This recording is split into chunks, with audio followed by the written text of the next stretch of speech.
Тэгэхээр аж ахуй нэгжийн төлөх хүн болохоор эргэлтийн хөрөнгө дээр 7, хөрөнгө оруулалт дээр 8-аас 9, ногоон зээл дээр 6 гээд засгийн газраас хариуцсан төлөх хүн 10% байхаар ийм байдалтайгаар бол төлөлт явагдах юм байна.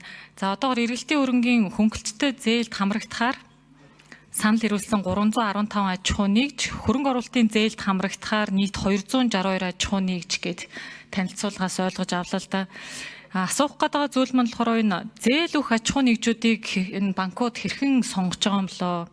Өмнө нь огт зээл авч байгаагүй шинэ компаниудаа зээлээр хэрхэн дэмжиж байгаа вэ? Энэ дээр танаа яамнаас анхаарал хандуулж байна уу? Эсвэл аж ахуй нэгжүүд одоо банктай хоорондоо харилцаад энэ асуудал нь зээл авах эрхэн нэгдэд ингээд явна гэж орхиж байна уу?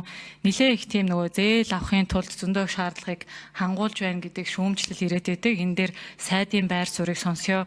За хоёрдугаар нь болохоор танаа танилцуулга дээр энэ цагаан алт үндэсний хөдөлгөөний хүрээнд олгогдож байгаа зээл болохоор Улаанбаатар хотод дархан уул Орхон аймагуудад зээл олгогдоод байна гэж танилцуулга дээр бичсэн байгаа байхгүй юу?